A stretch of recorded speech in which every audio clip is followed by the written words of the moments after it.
All right, welcome back. We're here for Para Mi YouTube series for 2024. You can do anything. Today we're talking to Dr. Katie about confidence. How do we build confidence? So, Dr. Katie, thank you so much for being here with us. Before we get started on this conversation, tell me a little bit about yourself. Share with us. Yeah, What's your well, story? I am pleased to be here. Thank you so much for having me. This is such a important topic, not just for women, but for everyone. But my story is kind of a windy journey. Like I like to tell people, like there's no clear paths, nothing goes smooth. When I speak about confidence, I tell people all the time, like I've been fired multiple times. I've made mistakes. It's not the pretty shiny social media filter that exists. So I spent 12 years in corporate HR. My bachelor's and master's are all about people.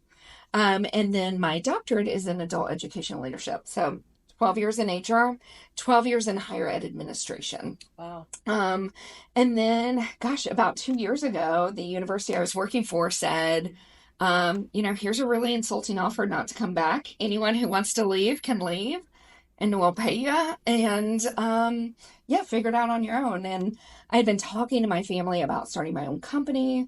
I had sat on so many task force in Kansas City where they've talked about the skills gap or, unemployment and underemployment. And I'm like, you know what? To my knowledge, no one's really doing this skill development. So I'm going to start a company and we're going to do it. And so Catalyst Development has been around for 18 months. Oh, wow. So, yeah. That's awesome that you're in the people development, that you realize there was this gap, right? Even in the work that you do. So when we're talking about confidence in itself, I've noticed in my life that confidence actually fluctuates, right? You can be confident, but there's moments where it dips and, dips and falls. So with that being said, what does being confident mean to you? Yeah, I love that question. And I actually, in preparation for this, in preparation for my speaking, I like to start with the real true definition. Yep. But I think it's so much bigger. So the definition of confidence is the feeling or belief that you can endure any perceived negative outcome. But to me, I like to take that step further. It's not just about the negative outcome, but it's kind of that unknown, the what ifs. So when I think about people who are confident, they know that things may not go perfect, but they know that they can handle it. They know that they have the skills, the resources, and support. And more importantly, they know that that stupid voice in their head is not really the voice of reason. Jenna Scott, who's on my team, she's so fantastic. And Jenna always says, your brain is made to keep you alive, not happy. Your brain is just made to keep you alive. So think about when the cave people, like they had to decide, like run or get eaten. Immediately you got to decide. Right. And so that's what our brain is made to do. It's made to keep us alive. And so we have to fight that in order to dream. And to keep us happy and to keep us moving forward. And so just know that that ridiculous voice in your head is not the voice of reason. It's not the voice of reason. I love how you worded that. When it comes to being confident and wanting to pursue your dreams, why is it important to feel and be confident when going after like what you're really dreaming? Yeah, it's so important. That confidence is important because if we think about it, it's that voice in our head that will tell us we can't, that will tell us what if, that will tell us all of the things that will or might go wrong. And it's that confidence that helps us burst through that barrier. It's that confidence that allows us to say, you know what, it may not be perfect, but it's going to be okay. And we're going to get there. And I love the book, Everything is Figure Outable by Marie Forleo. She has you do this practice where it's like, what is worst case scenario? So 2020 for you all, 2021 for me, like, okay, I'm going to start a company. Yeah. What's the worst thing that can happen? The absolute worst thing that can happen is we fail and we have no money and we're broke and we're homeless and we have no food. But then what she does is she has you say, what's the chances of that happening? We're going to be sitting in this fabulous store impacting thousands and thousands of not just women, but everybody. Yeah. My company is going to be giving skills to people. Yeah. What happens when we succeed? When we succeed. And it's that confidence that gets you there. It's so funny you mentioned that because when I was telling my brother, at one point I considered law school, and then later I considered starting this company with for 3 other women. And I said, do you think I can do this? And he goes, yeah, you can totally do this. I said, why? He goes, because you're stubborn.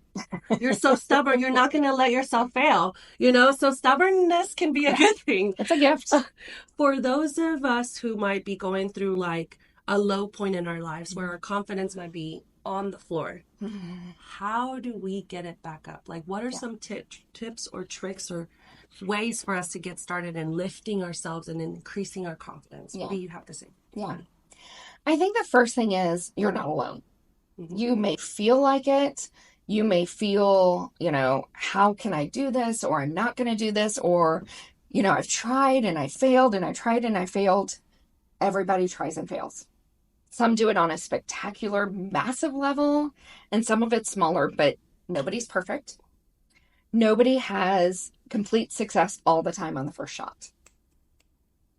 And we do play that comparison game. So I think it's really important that you said that, like, hey, you're not alone in this. You're not unique into this, right? Yeah. When many times we are in those spaces that you feel alone and feel like you're going through that experience by yourself.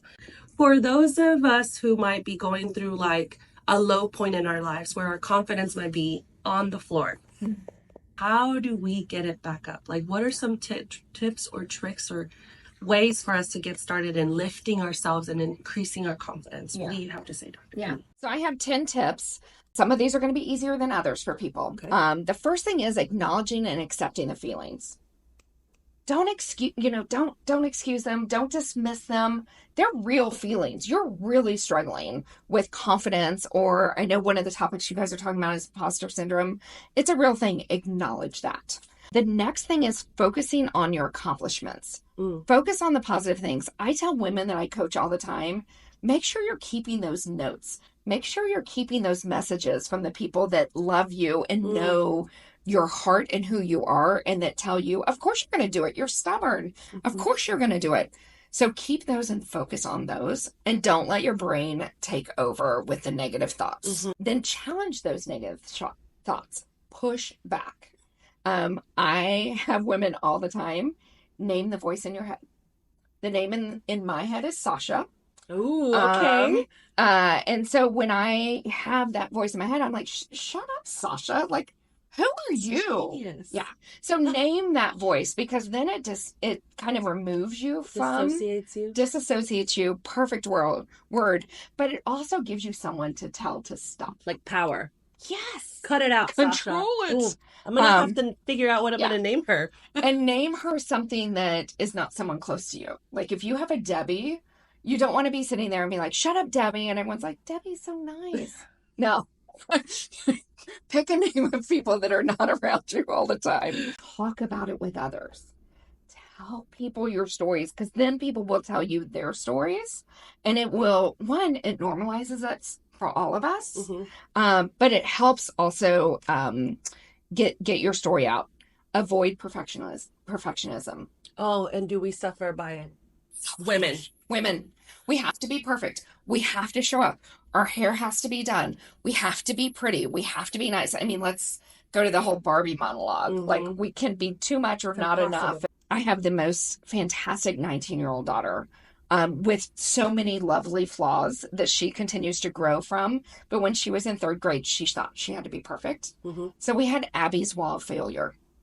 We celebrated her lack of success, because she needed to learn that perfectionism is not a real thing. And it just puts pressure and anxiety on you. So don't be perfect.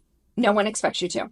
Develop a support team around you. Have the people around you that are going to be that voice when the voice in your head is too loud. Make sure you have that strong support team around you. Reframe failure. Okay. I've been fired 4 times. I've made mistakes. I've made missteps.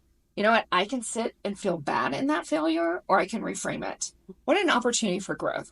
An opportunity to kind of restate my path, go a different direction. And kind of the idea of when one door closes, another one opens, and just choosing to look at it that way. Right? Don't live in the negative. Be proactive with self-compassion. Love yourself, care about yourself, speak nicely to yourself.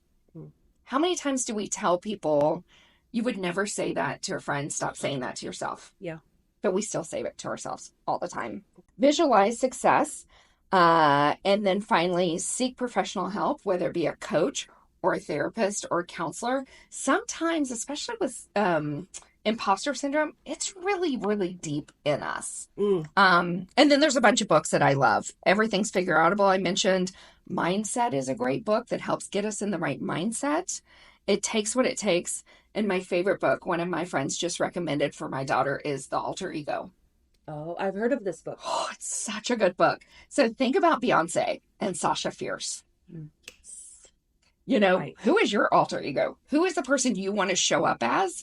And this book helps you lay it out. And so until you have the confidence to show up as just Beyonce, be your Sasha Fierce. Right. I love all those tips. There's so many of them that rang true to me. I'm like, I've done that before. I've never done that before. What I picked up on the most, all of this is so practical, but what I hear you say is we have to have support systems. Yes. We have to have our community of support. But I mean, it was created for that same purpose, thinking we need to band together and lift each other up. And so thank you so much for sharing that insight. Lastly, thank you so much, Dr. Katie, for being here. How do people find you? Tell us a little bit more about how do you share, what's your business model and how are you sharing this wealth of knowledge with people here in the region? Yeah. Well, I am so fortunate to own Catalyst Development. We tell people we're not a company about why you should be a leader. If you don't know why, read a book. Watch a TED Talk if you don't already know why you should be a leader, but we actually give the skills on how to be a leader. Mm-hmm. And we do it at all different levels. So whether you're 18 or 85, we talk about emotional intelligence. We just talk about it different. So what I did was I created curriculum based on 52 different soft skills, leadership skills, whatever you call it. So couple different easy ways to get in touch with us. KatieErvin.com. I'm also really active on LinkedIn, but we work with individuals from a coaching level all the way to working with organizations and companies on doing leadership development skills. And then also we have a year-long leadership institute where we bring people together at all different backgrounds, stages of life, stages of career to sit together for a year. Mm-hmm. And learn together, learn leadership skills together, which is really cool. Do a bunch of keynotes, especially on this topic, speaking to women and our communities about, how we build confidence, how we take missteps. And I don't take a speaker's fee. I donate it to local charities. Oh, wow. So any nonprofit organization, if someone wants to donate, they have one that they love. And then if they have one that they're like, we want to donate to one of yours, then I have a list of nonprofits that we love and support. Yeah, paying it forward, right? That's part of the whole thing is to pay it forward. Right. Well, thank you so much. Thank you for watching. Again, these were tips on how to increase your confidence. Share this video with someone who might need to hear how to do that. Thanks.